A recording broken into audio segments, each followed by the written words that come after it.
자, 지금까지 우리가 구원론에 대해서 배우고 있는데 잘못된 구원론에 대해서 우리가 두 가지를 짚어보고자 합니다. 한 가지는 칼빈주의 구원 교리를 말하고 한 가지는 주재권 구원이라고 해서 요즘 한창 많이 퍼져나가고 있는 로드십 셀베이션이라는 겁니다. 두 가지 다 사람들에게 구원에 대한 잘못된 생각들을 심어주는, 한쪽은 뭐예요? 전적으로 하나님의 선택에 의해서 이루어지기 때문에 우리는 아무것도 할 수 있는 게 없다. 이게 칼빈주의 예정교리입니다.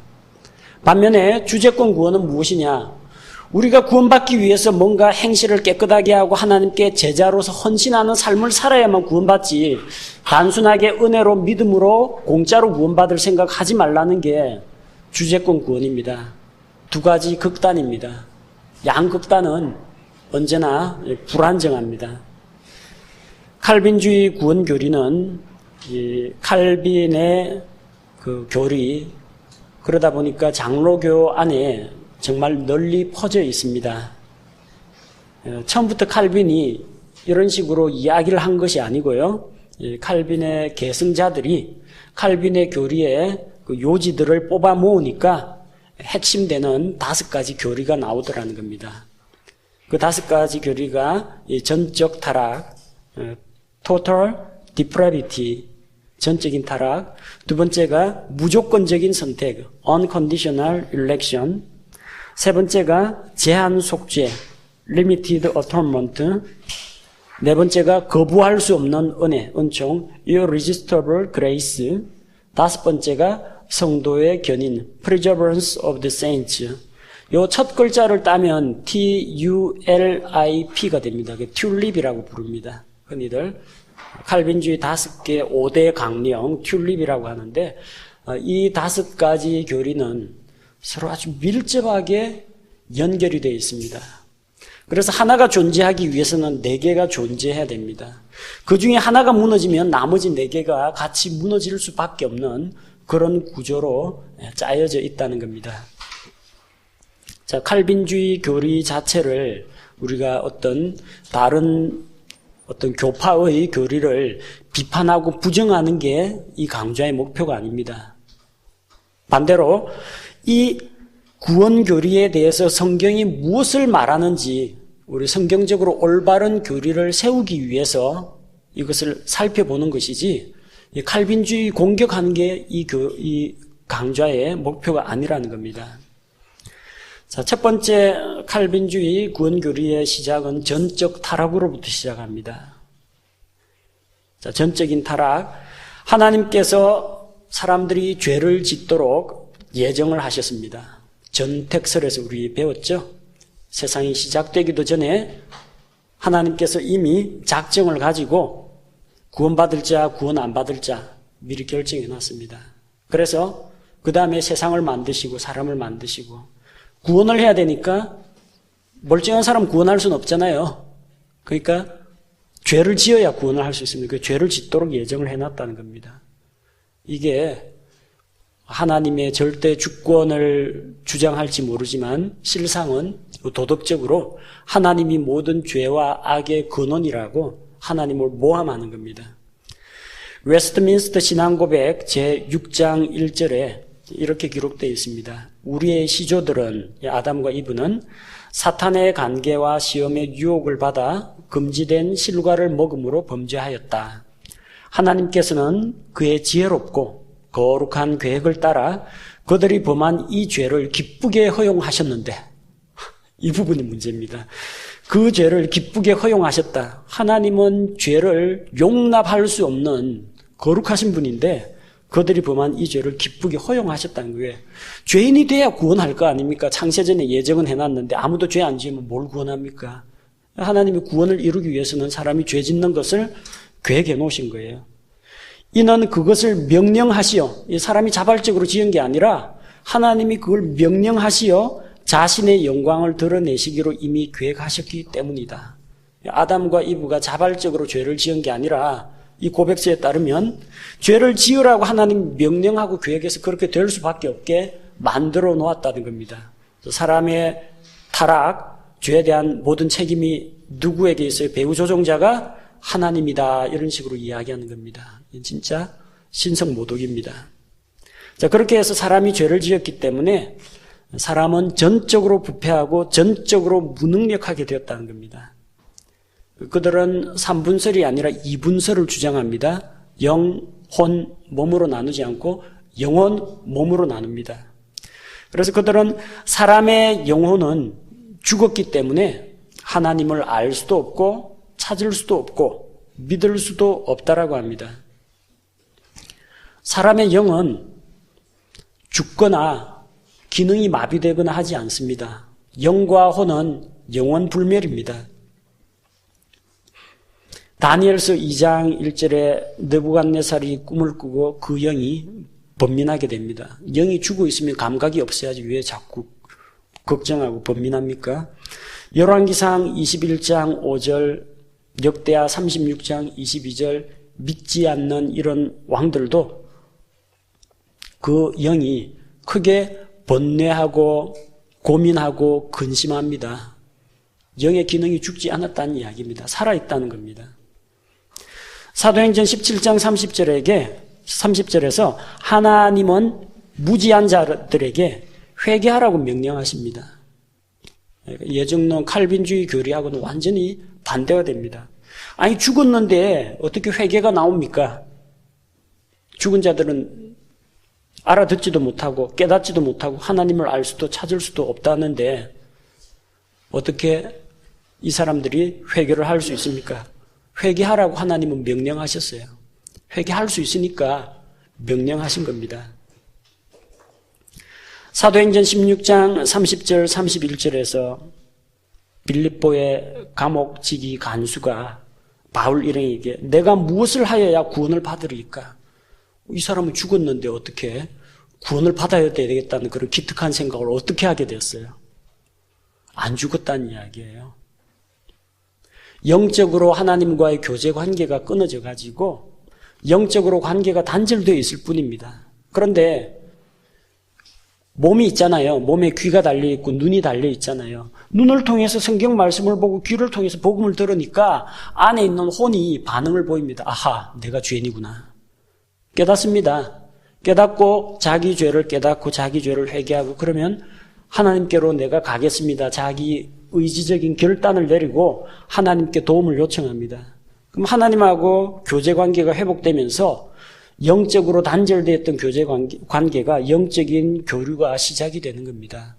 이렇게 해서 사람이 생명을 얻게 되는 겁니다. 영혼, 몸 이렇게 나누면 답이 안 나와요. 영혼이 죽었다. 영혼이 반응을 안 한다. 그럼 몸밖에 안 남는데 몸이라는 것은 이 신체 기관인데 지적이고 감정적이고 의사 결정을 할 수 없는 게 몸입니다. 영혼이 다 죽었으면 뭐가 어떻게 결정을 내립니까? 어떻게 믿음으로 받아들입니까? 성경은 영과 혼과 몸이 분리되어 가지고 각자 제각기 독특한 기능을 담당하고 있다고 말합니다. 여기서 하나 이제 막히는 게 나왔죠. 아니 영혼이 죽었는데 영혼이 죽었다라고 하면 그럼 죄도 안 짓게 됩니다. 의지가 없고 감정이 없고 지식이 없는데 어떻게 죄를 짓습니까? 죽은 시체에게 복음을 전해봐라. 알아듣느냐? 못 알아듣는다. 불신자도 그와 같다. 강단에서 이렇게 가르치거든요. 그럼 우리가 죽은 시체, 불신자들이 죽은 시체면은 죄는 어떻게 짓느냐는 겁니다. 하나님의 말씀을 못 알아듣는다면 죄의 유혹도 받지 말아야 됩니다. 말씀만 못 알아들어요? 마귀가 사람들을 꿰고 범죄하도록 유혹하는데 그 유혹도 안 받아야 정상입니다. 그 유혹은 받잖아요. 불신자들도 하나님 안 믿는 자들도 마귀의 유혹은 받는데 왜 하나님의 말씀을 못 알아듣습니까? 그런 모순이 다시 없다는 거죠. 자, 그래서 이 부분에서 꽉 막히게 됩니다. 사람이 전적으로 부패하고 전적으로 무능해서 이 시체와 같이 아무런 반응을 안 보인다. 그럼 어떻게 믿느냐? 거기에 대한 궁여지책으로 나온 것이 선중생교리입니다. 선중생교리. 선중생교리가 뭐냐면은 사람이 믿음을 갖기 전에 다시 태어나야 한다는 겁니다. 이상하죠? 믿으면 거듭난다라고 했는데 그게 아니고요. 거듭나면 믿게 된다는 이야기입니다. 요한복음 3장에 나오는 예수님과 니고데모와의 대화하고는 완전히 반대 이야기를 이제 지어내기 시작합니다. 거짓말 하나 만들면은 그 거짓말을 감추기 위해서 새로운 거짓말을 지어낼 수밖에 없다는 이야기입니다. 사람이 죽었는데 복음에 대해서, 말씀에 대해서 반응을 못 보인다는데 그럼 어떻게 사람이 구원을 받을 수 있습니까? 그러니까 말이야, 사람이 죽어 있기 때문에 먼저 성령님께서 선택을 받은 소수의 사람들에게 찾아와서 먼저 중생시켜 준다는 겁니다. 다시 태어나게 한다는 겁니다. 다시 태어나면은 이제 의식이 돌아오는 거예요. 의식이 내가 죄인이구나. 예수님을 믿어야 되겠구나. 오, 주님, 저를 구원해 주십시오. 요 고백이 나온다는 겁니다. 사람이 믿는 게 아니고요. 하나님이 성령을 보내가지고 죽어있는 자들, 소수의 선택된 자들을 먼저 살려주시고 그 다음에 그들로 하여금 믿도록 만들어주신다는 이야기입니다. 자, 그래서 이 논리를 따라가면 어떤 결과가 나와요? 내가 믿었기 때문에 거듭나고 구원을 받는 게 아니라 하나님께서 먼저 살려주었기 때문에, 중생했기 때문에, 중생이 곧 구원이죠. 거듭남이 구원이죠. 자, 믿기 전에 구원을 먼저 받는다는 이야기입니다. 성경은 믿으면 구원을 받으리라 했는데 칼빈주의는 뭘 말합니까? 하나님이 일방적으로 와서 구원을 주시면 너희는 믿게 될 것이다.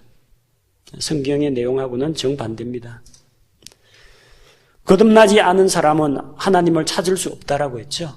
거듭나지 않은 사람이 하나님을 찾습니다. 십자가에 달린 그 강도는 예수 그리스도를 주님으로 부르면서 제발 주님, 저를 기억해 주십시오. 주님의 왕국이 임하실 때 나를 좀 기억해 주십시오. 자기 구원해달라는 이야기예요. 구원받지 못한 강도가 구원해달라고 먼저 요청을 합니다. 이디오피아 내시, 이 내시는 흔들리는 병거 안에서 하나님의 말씀을 읽고 있었습니다. 죽어 있는 시체가 무슨 말씀을 읽고 말씀을 갈급하게 찾습니까? 안 죽었다는 이야기예요. 그의 혼이 하나님의 말씀을 찾으면서 찔림을 받고 메시아에 대한 그 말씀을 듣고 이게 도대체 무슨 뜻일까? 이 고난받는 자는 누구고 누구를 위해서 고난받는가? 마음속에 그런 갈급함을 갖고 있다가 빌립을 만나가지고 말씀을 듣고 예수님을 영접합니다. 백부장 고넬료는 믿지 않는 사람입니다. 근데 양심이 있으니까 하나님을 두려워합니다. 하나님을 두려워하고 바르게 살려고 선행을 하고 구제를 베풉니다. 그는 예수님의 이름으로 기도합니다. 이런 건 몰랐습니다. 그렇지만 절대자가 있다는 건 알고 날마다 하나님께 알지도 못하면서 하나님하고 기도를 했습니다. 그걸 보시고 하나님께서 천사를 보내가지고 가서 베드로라고 하는 사람을 불러다가 복음의 말씀을 들으라고 합니다. 한편으로는 베드로에게 환상 가운데 나타나서 베드로가 그 이방인들을 더럽다고 여기지 말고 따라가서 말씀을 전하도록 하십니다. 백부장 고넬료가 죽어 있다면 어떻게 하나님을 부르짖고 하나님을 찾고 또 자기 양심을 따라서 그렇게 살아가려고 하겠습니까? 사람 마음속에 절대자, 영원한 것, 이것을 갈망하는 마음이 있다는 겁니다. 로마서 10장 9절에서는 내 마음속으로 믿으면 구원을 받는다고 했습니다. 믿으면 구원을 받습니다. 하나님이 구원을 해주면 믿게 되는 게 아니라는 겁니다. 자, 선중생교리는 그래서 성경의 가르침하고는 서로 맞지 않는다는 겁니다.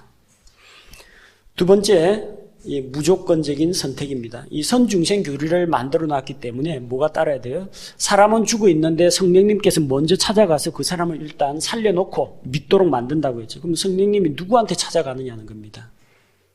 전 세상에 있는 사람들 다 찾아가는 건 아닙니다. 그럼 다 믿어야 되겠죠. 하나님이 일방적으로 살려주고 일방적으로 다 믿게 만들면은 다 구원받아야 되겠죠. 근데 칼빈이 봐도 그의 제자들이 봐도 세상에 있는 모든 사람이 다 구원받는 건 아니라는 건 알고 있거든요. 성경에도 구원은 모든 사람의 것이 아니다라고 했습니다. 믿는 자도 있고 믿지 않는 자도 있기 때문에. 자, 그러니까 여기서 어떤 아이디어가 나오느냐. 성령님께서 죽어 있는 사람을 살리러 가는데 모든 사람에게 다 가는 건 아니구나. 소수의 사람에게만 간다. 누구에게 가느냐? 창세전에 하나님께서 예정하신 사람한테만 찾아간다는 거예요. 그래서 웨스트민스터 신앙고백 3장 3절에 보니까 하나님의 작정에 의하여 그의 영광을 나타내시기 위해서 어떤 사람과 어떤 천사들은 영원한 생명에 이르도록 예정이 되었고 다른 이들은 영원한 사망에 이르도록 예정되어 있다. 자, 이중 예정이라고 합니다. 선택과 유기가 두 가지 같이 포함되어 있어요. 한쪽은 선택을 해서 영원한 생명과 저 하늘나라를 약속하시고 한쪽은 버리기로 작정하신 겁니다. 다른 이들은 영원한 사망에 이르도록 예정이 되어 있다는 겁니다. 이것은 세상에서 일어나는 모든 일은 인간이 마음대로 할 수가 없고 모든 것이 하나님의 결정에 딸린 것이라는 그런 숙명론에서 나옵니다. 이건 칼빈 사상이 아닙니다. 누구 사상이냐? 로마 가톨릭 신학자 어거스틴의 사상입니다. 어거스틴은 이거 어디서 배웠느냐? 성경에서 배운 게 아닙니다. 그는 배화교를 한때 믿었습니다. 배화교. 불을 숭배하는 거 있죠. 조로아스터교라고 하면 아실 겁니다. 선한 신, 악한 신이 있어요. 선한 신과 악한 신과 아후라 마즈다라고 하는데 선한 신하고 악한 신이 서로 싸우고 경쟁을 하는 거예요. 이 선한 신하고 악한 신의 그 갈등에 의해서 우리는 장기판의 쫄들과 같이 마음대로 움직이는 그런 존재라는 겁니다. 인간은 아무것도 할 수가 없고 이 선한 신하고 악한 신이 서로 싸우는 그 와중에 고래 싸움에 새우 등 터진다고 우리가 영향을 받아가지고 어떤 사람은 범죄도 저지르고 어떤 사람은 착하게 살기도 하고 막 우리 운명이 신에 의해서 좌우된다고 있는 걸 가르칩니다. 숙명론이에요. 그걸 어거스틴이 물려받았고 어거스틴 사상을 본딴 게 칼빈입니다. 세상에 일어나는 모든 일은 하나님이 다 결정한다는 겁니다. 절대주권. 왜? 무조건적인 선택, 그거 하면은, 아니, 하나님이 왜 누구는 선택하고 누구는 선택 안 합니까? 이 말이 나오겠죠. 그럼 그걸 감추기 위해서는 뭘 만들어야 돼요? 하나님은 자기 하고 싶은 대로 다 할 수 있는 분이다. 이런 교리를 만드는 게 또 필요한 겁니다. 그래서 하나님의 절대 주권으로 이걸 설명하려고 하는 거예요. 모든 걸 결정했다. 하나님이 다 예정하고 결정했다. 루시퍼의 반역도 루시퍼의 자발적 의지가 아니라 하나님이 그렇게 계획하신 겁니다. 아담의 범죄도 하나님이 계획하신 겁니다. 살인, 강도, 강간 사건, 세월호 침몰 사건, 전쟁 다 하나님께서 창세전에 결정하고 예정하고 집행하신 거라는 겁니다. 세상에 일어나는 모든 좋은 일뿐만 아니라 불행한 일과 재난과 사고의 모든 책임은 누구한테 있어요? 하나님에게 있고 하나님이 지금 이 지구상에 있는 이런 생물들과 식물들과 이걸 가지고 소꿉장난을 하고 계시다는 이야기입니다.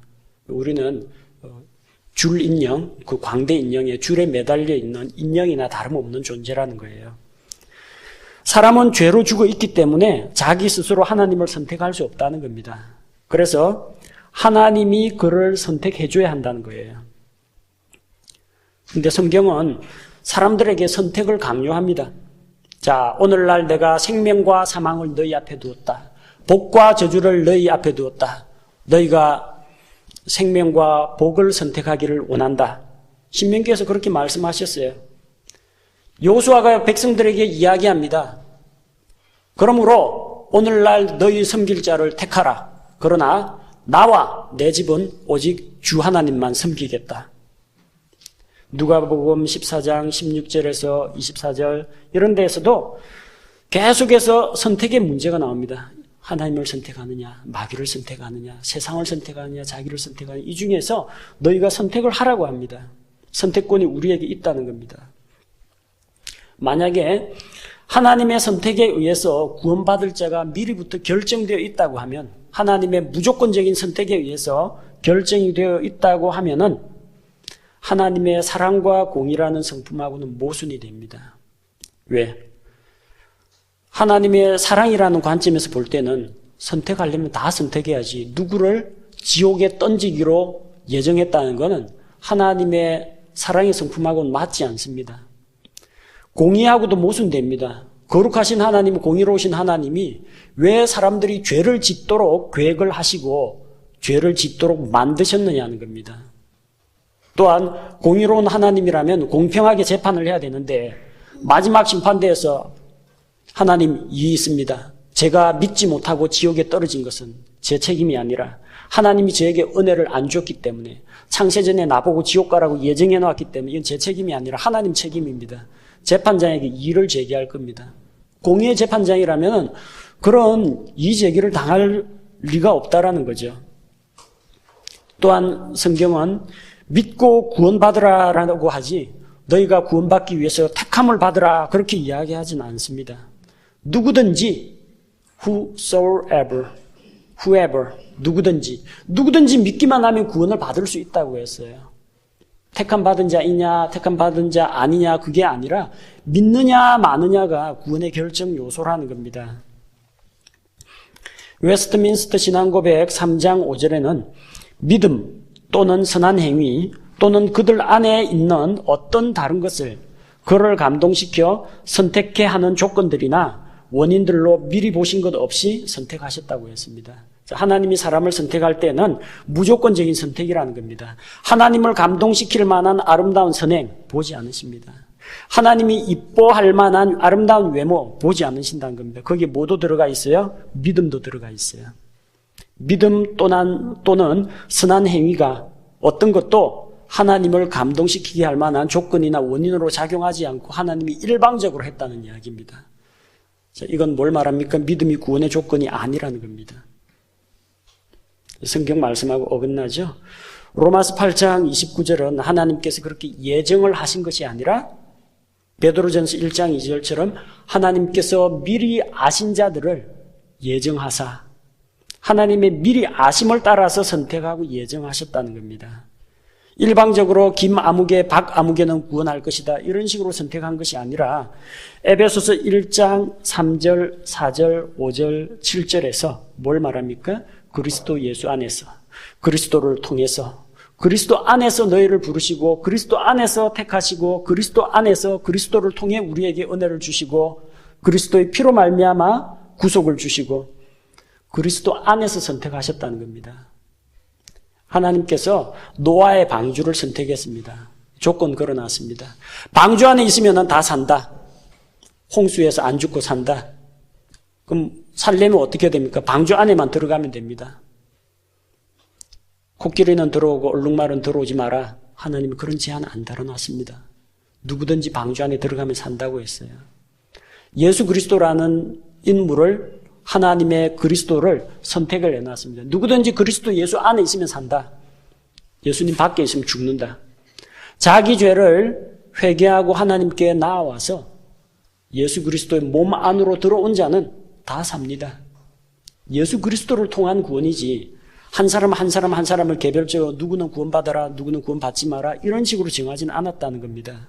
무조건적인 선택은 그래서 이런 성경의 가르침과 성경의 교리와 위배가 되는 겁니다. 세 번째, 하나님께서 무조건적으로 선택하는데 다 선택한 건 아니라는 겁니다. 소수의 사람만 창세전에 선택할 사람, 버릴 사람을 예정해 놨는데 유기할 사람, 버릴 사람에게는 안 찾아가시고 은혜도 안 주시고 누구한테만요? 소수의 선택된 자들만 은혜를 주셨다는 겁니다. 그러니까 예수님께서 죽으실 때에도 온 세상에 있는 사람들을 위해 죽는 것이 아니라 소수의 택함받은 자들만 위해서 죽었다는 겁니다.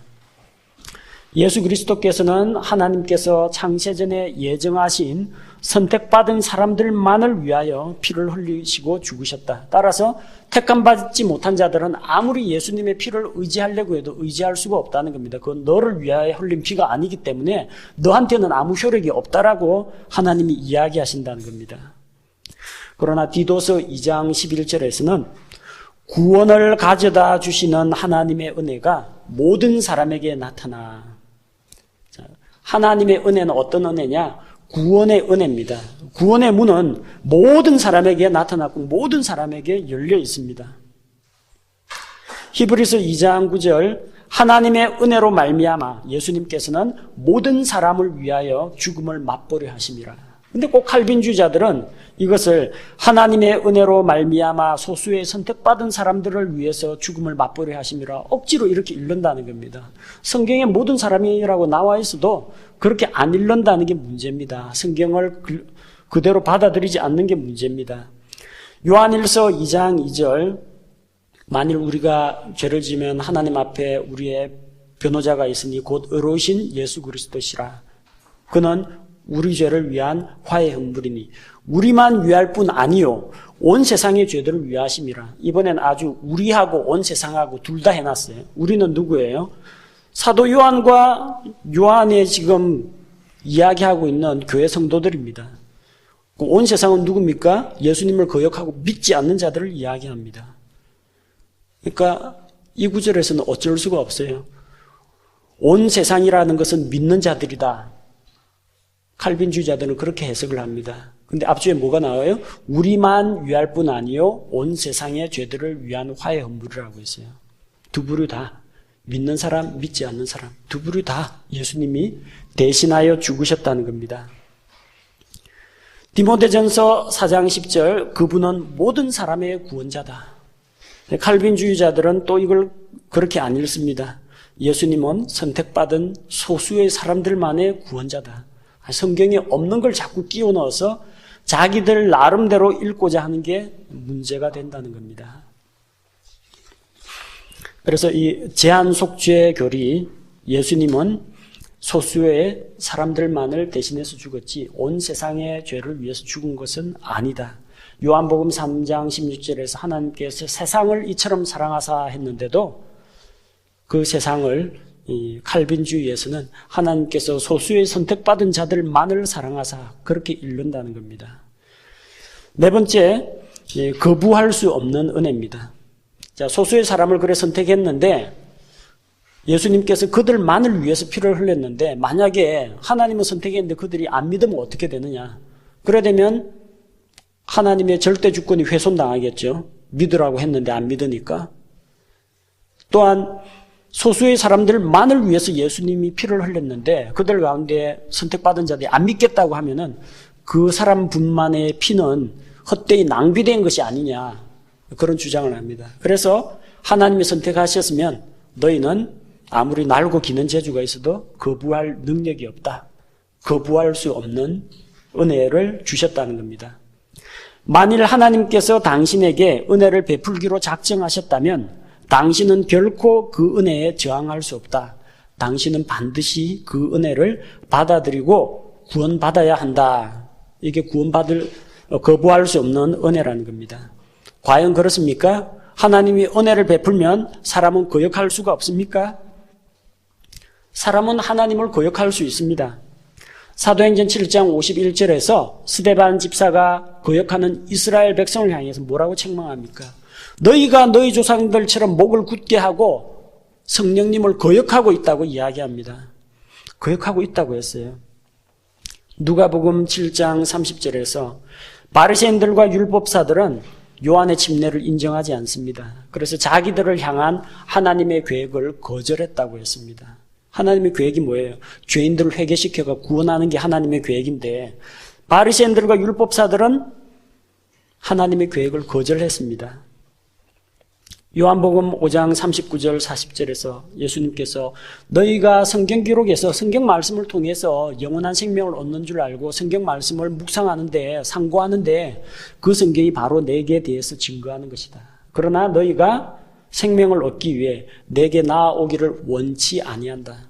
예수님은 나아오라고 하시는데 하나님은 모든 사람이 구원을 받으며 진리를 아는데 이르기를 원하시는데 사람들이 그렇게 나아오지 않고 거역하고 있다는 겁니다. 거부할 수 없는 은혜 맞습니까? 사람들은 거부하고 있잖아요. 사람에게는 자유의지가 있습니다. 창세기 1장 27절에서 하나님께서는 자기 형상, 곧 하나님의 형상대로 사람을 만드셨어요. 하나님은 인격적인 분입니다. 하나님은 자기 의지를 가지고 원하시는 것을 할 수가 있습니다. 사람이 하나님의 형상을 물려받았다면 하나님과 같은 그런 자유의지가 있다는 겁니다. 첫사람 아담에게 하나님이 말씀하십니다.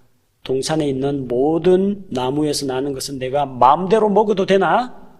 선악을 알게 하는 나무에서 나는 것은 먹지 말라. 하나님께서 순종을 요구하셨습니다. 하나님께 순종할 것인지 불순종할 것인지를 선택할 수 있도록 했습니다. 선택의 기회를 주었다는 거예요.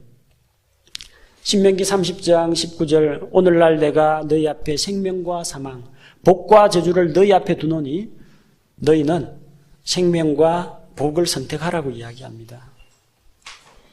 사람에게는 자유의지가 있고 선택할 수가 있습니다. 이렇게 이야기하면 칼빈주의에서 또 인용하는 구절이 있어요. 요한복음 6장 44절을 인용해가지고 사람이 아무나 하나님께 나아오지 못한다. 아버지께서 이끌어 주셔야만 올 수 있다고 합니다. 나를 보내신 아버지께서 이끌지 아니하시면 아무도 내게 올 수 없으며 내게 오는 그를 마지막 날에 내가 일으키리라. 아버지께서 이끌어 줘야만 주님 앞에 나올 수 있다는 겁니다. 곧 하나님으로부터 은혜를 받고 선택을 받아야 나아올 수 있다는 이야기입니다. 과연 그렇습니까? 하나님께서 이끌어 주셔야만 올 수 있다고 했죠. 예수님이 몇 사람을 이끌었습니까? 몇 사람 이끌었어요? 요한복음 12장 32절에서 몇 사람을 이끌었어요? 나 곧 내가 땅에서 들리면 모든 사람을 내게로 이끌리라. 모든 사람을 이끌었어요. 모든 사람을 이끌었는데 나오는 자는 소수라는 겁니다. 이끌기는 모든 사람을 이끌었습니다. 자, 구원받을 수 있는 은혜, 구원의 길, 이건 모든 사람에게 주었어요. 모든 사람을 이끌었어요. 그런데 내게 오는, 이끌기까지는 했지만 강제로 멱살 잡고 붙잡아 오는 건 아닙니다. 내게 오는 그를 마지막 날에 내가 일으킬 것이라고 했어요. 곧 주께서는 모든 사람을 이끄셨지만 다 믿지는 않았다는 겁니다. 아까 말씀하신 히브리서 4장 2절 저희와 같이 우리도 복음 전함을 받은 자인데 그러나 그 들은 바 말씀이 그들에게 유익을 주지 못한 것은 듣는 자가 자기의 믿음을 같이 결합시키지 않았기 때문에 구원을 못 받는 겁니다. 에베소서 2장 8절 9절에서 구원은 하나님의 선물이라고 했습니다. 선물이면은 주면은 강제로 받아야 됩니까? 선물은 받을 수도 있고 거부할 수도 있는 게 선물입니다. 그래서 사람은 하나님의 은혜를 거부하는 게 가능하다는 겁니다. 다섯 번째 교리가 성도의 견인입니다. 하나님께서 자기의 사랑하는 독생자 안에서 용납해 주시고 그의 성령으로 말미암아 효과적으로 부르시고 또한 거룩하게 하신 자들은 은혜의 상태에서 전적으로 떠나 최종적으로 타락될 리가 없으며 그들은 끝까지 그 상태에 꾸준히 인내하여 머물러 있게 되며 또한 영원히 구원받을 것이다. 어떻게 보면 요거는 구원의 확신하고 조금 비슷합니다. 근데 전제 조건이 좀 잘못되었죠. 출발점이 잘못되었어요. 하나님께서 선택하신 자들의 구원이 영원하다라고 기록되어 있어요. 믿는 자의 구원을 이야기하는 게 아닙니다. 근데 사람은 자기가 택함 받은 자인지 아닌지 알 수가 없다는 겁니다. 자기가 아무리 말씀을 믿습니다. 예수님을 주님으로 고백한다. 그렇게 했는데도 하나님이 안 택하셨다면 아무 소용이 없는 겁니다. 왜? 믿음으로 구원받는 게 아니라 여기서는 택함으로 구원받는다고 가르치기 때문입니다.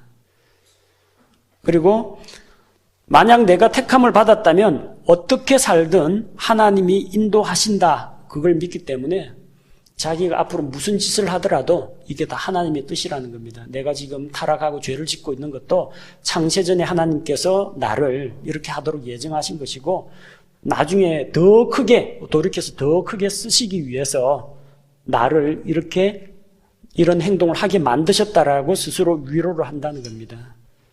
자, 그래서 하나님이 나를 선택했는지 선택 안 했는지 모르기 때문에 평생 동안 불안한 마음 가운데서 확신도 없이 살아야 되는 것이고 또 한편으로는 방종에 빠진다는 겁니다. 뭐 어떻게 살아도 하나님 택하셨으면 알아서 구원해 주시겠지. 하나님이 나를 거룩하게 살려고 예정하셨으면 내가 거룩한 삶을 살 텐데 하나님이 내가 방탕한 삶을 몇 년간 살도록 예정하셨나 보다. 내가 방탕한 삶을 사는 걸 보니까 책임을 다 하나님께로 떠넘기는 겁니다. 자, 이래서는 올바른 그리스도인의 구원관, 올바른 삶이 나올 수가 없다는 거예요. 교회 나오는데, 장로교회 나오는데 믿음을 가르치는 게 아니라 하나님이 택하셨으면 구원받는다고 하니까 어떻게 해야 하나님의 눈에 들어오고 어떻게 해야 택함을 받을까? 신앙생활하면서도 알 수도 없는 거예요. 그래서 자기가 믿지도 않으면서 교회생활을 열심히 했다라고 생각을 하면은 자기가 택한 백성들의 무리에 들어가 있지 않을까 막연한 기대만 갖고 사는 겁니다. 그들 가운데서 구원을 받을까, 놓치면 어떡하나 불안해하는 사람보다 더 문제는 믿지도 않는데 구원받은 걸로 착각하고 사는 사람이 더 문제라는 겁니다. 자, 이런 극단적인 문제가 나오니까 어떤 게 등장해요? 그 반대쪽이 나옵니다. 한쪽에서는 하나님이 택하셨으면 네 믿음하고는 관계없이, 너 행위하고는 관계없이, 값 없이 무조건 다 구원받는다. 하나님이 택하셨다면 이쪽을 이야기합니다. 근데 주제권 구원, 이쪽은 그 반대입니다. 바르게 살고 헌신하고 충성해야만 구원받는다고 가르칩니다. 왜 이렇게 문제가 되느냐 하면은 앞서 말한 것처럼 장로교에서 그렇게 가르치다 보니까 구원의 확신 없이 불안에 떠는 사람 부류하고 방종하는 사람들이 나온다는 겁니다. 교회 다닌다고 하면서 행실은 더 나쁜 거예요. 왜? 창세전에 하나님께서 나를 이런 삶을 살도록 예정하셨다. 네가 뭔 상관이냐? 이런 식으로 나오는 겁니다. 내가 이렇게 비록 살지만 하나님의 뜻이면, 하나님께서 나를 구원하기로 작정하셨으면 나중에 돌이켜가지고 새 사람 만들어 주실 것이다. 타의에 의해서 그냥 살아가는 거예요. 그러다 보니까 구원에 대해서 사람들이 정말 예수 그리스도의 복음을 싸구려 복음으로 만들어 버린다는 거예요. 더군다나 또 이 복음을 전하는 사람들이 예수 믿으면 구원받는다는 단순 복음을 전하다 보니까 당신이 죄인임을 시인하고 사형리 전도지 있죠. 당신은 죄인입니다. 하나님이 당신을 사랑하십니다. 예수 믿으면 구원받습니다. 예수님을 믿고 영접하시기 바랍니다. 영접기도 따라 하십시오. 하나님, 저는 죄인임을 시인합니다. 예수님 저 대신해서 십자가에서 죽으신 것을 감사합니다. 예수님을 제 이름으로, 제 주님으로 받아들입니다. 예수님의 이름으로 기도합니다. 딱 아멘 하면 당신 구원받았습니다. 이래 되는 거예요. 뭔지도 모르고 그냥 따라하고, 어떤 때는 이 사람은 하도 치근덕거리니까 떼놓기 위해서 빨리 영접기도 하고 그냥 빨리 헤어졌으면 좋겠다 싶어가지고 해주는 사람도 있고, 또 교수님이 영접하라고 하는데 학생이 또 안 할 수는 없고 해가지고 따라서 해주는 사람도 있다는 거예요. 근데 그렇게 해서 믿은 사람은 말씀에 근거해서 철저하게 자기 죄에 대해서 깨닫고 회개하고 죄를 미워하고 하나님께로 가야 되겠다 돌아온 사람이 아니라 그냥 영접기도 했을 뿐인데 자기가 믿는 사람이라고 착각하는 사람들이 많다는 겁니다. 특히나 이제 침례교회에서, 미국의 침례교회는 오늘 설교 말씀을 듣고 하나님 앞에 믿음을 결심하기로 한 사람이 있습니까? 앞으로 나오십시오. 강단 앞으로 나오라고 합니다. 그래서 영접기도 했거나 강단 앞에 나오는 것을 구원받은 걸로 아는 사람이 많다는 겁니다. 다음 주에 또 설교하거든요. 구원받을 사람 나오십시오 하면 지난주에 나왔던 사람 또 나옵니다. 성가대석에서 성가대로 몇 년간 헌신하던 사람이 나와가지고 또 구원받겠다고 또 나옵니다. 꼭 나가는 사람이 나와요. 자, 그래서 이제 은혜로 믿음을 통해 구원받는다는 것만 알고 삶의 열매가 없는 이 답답한 그리스도인들 보니까 이게 뭡니까? 속에서 그 뜨거운 걸 이제 주체하지 못하는 이런 분들이 구원의 결과로 따라오는 행위를 강조하기 시작한 겁니다. 예수 믿고 구원받는다. 그러니까 죄 실컷 짓고 예수님이 잘못했습니다. 용서해 주십시오. 한마디만 하면 다 용서받는다. 다음에 가서 또 사기쳐먹고 또 부정한 일 저지르고 또 하는 거예요. 예수님의 피로 용서받은 줄로 믿습니다. 삶의 변화는 없어요. 예수님이 무슨 죄에 대해서 면죄부 주는 도피처가 되어버린, 범죄자들을 도피처가 되어버린 거예요. 이게 문제다 해가지고 들고 나온 분이 존 메가드라든지 폴 워셔라든지 이런 유명한 설교가입니다. 취지는 좋아요. 엉터리 그리스도인, 믿지도 않으면서 믿는 행세하는 명목상의 그리스도인이 너무 많다 보니까 그런 사람들 꾸짖고 책망하기 위해서 회개하라, 올바른 행실을 가져라, 거룩하게 살아라 이러는데 이게 잘못 변질이 된 것이 이제 주제권 구원이라는 겁니다. 취지는 인정합니다.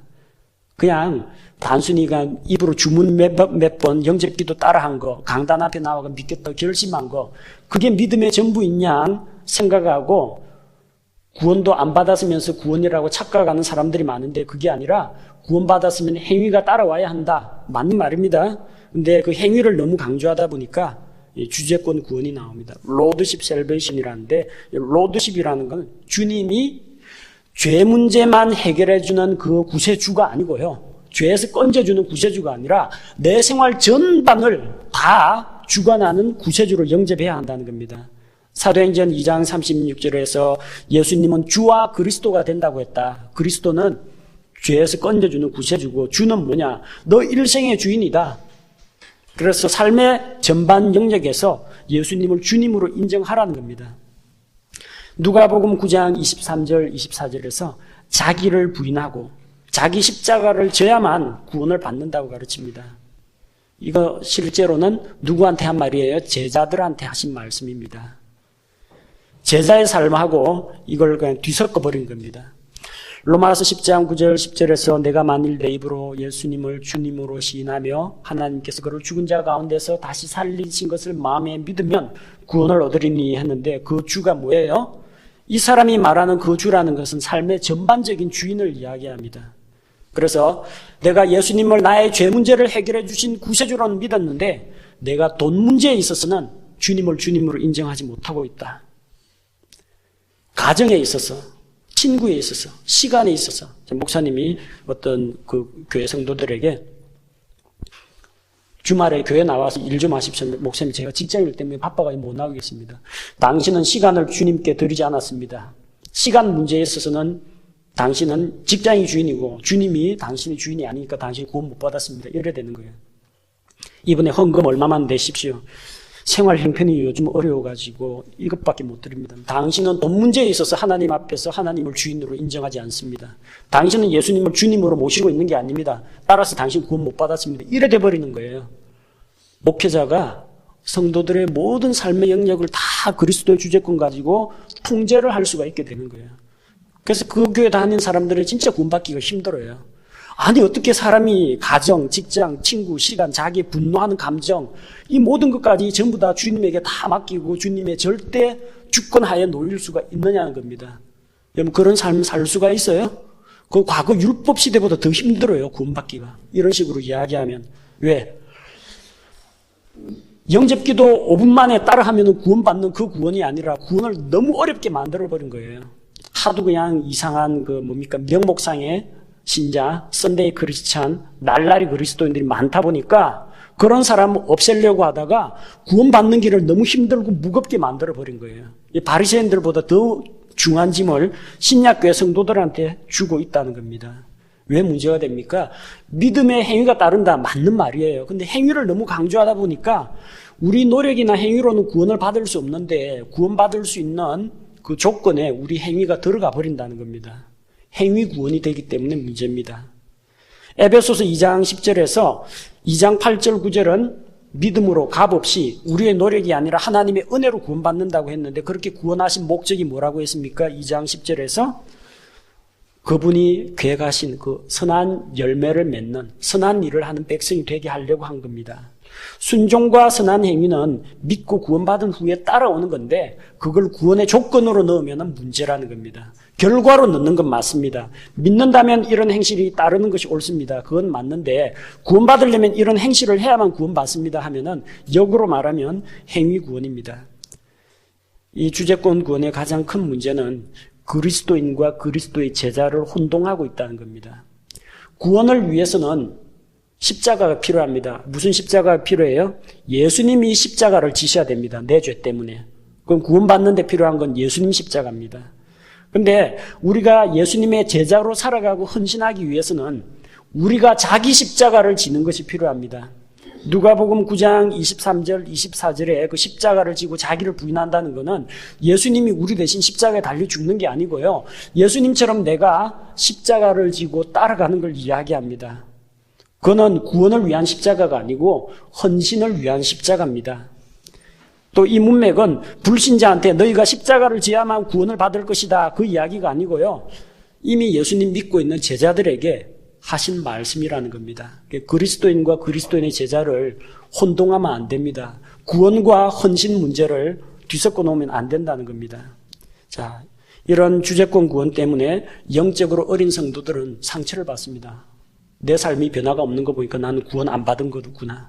예수님 믿어가지고는 구원 못 받고 믿음에다가 행위가 더해져야 되는구나. 그렇게 생각하는 사람들이 있고, 또 그렇게 하면 자기 의가 뛰어난 사람, 교회 와서 봉사, 헌신, 헌금 많이 하고 기도 열심히 하는 종교 행위를 하는 자들은 봐라, 나는 이런 행위가 있으니까 구원받았다라고 착각을 할 수도 있다는 겁니다. 항상 양극단은 문제입니다. 은혜로 믿음으로 값없이 구원받았다 해가지고 행동이 방종하게 되고 한 번 구원은 영원한 구원이다, 그걸로 끝이다 하고 마음대로 살고 최소한 지옥은 안 간다, 그런 식으로 생각하는 것도 문제고, 구원받으려면 십자가를 지고 끝까지 좁은 문을 통과해야 되고 이렇게 어렵게 만들어놔도 문제라는 겁니다. 우리는 성경이 말하는 바대로 믿어야지 이런 유명한 목사나 설교자 혹은 훌륭한 신학자가 만들어 놓은 교리체계를 따라가면 안 된다는 겁니다.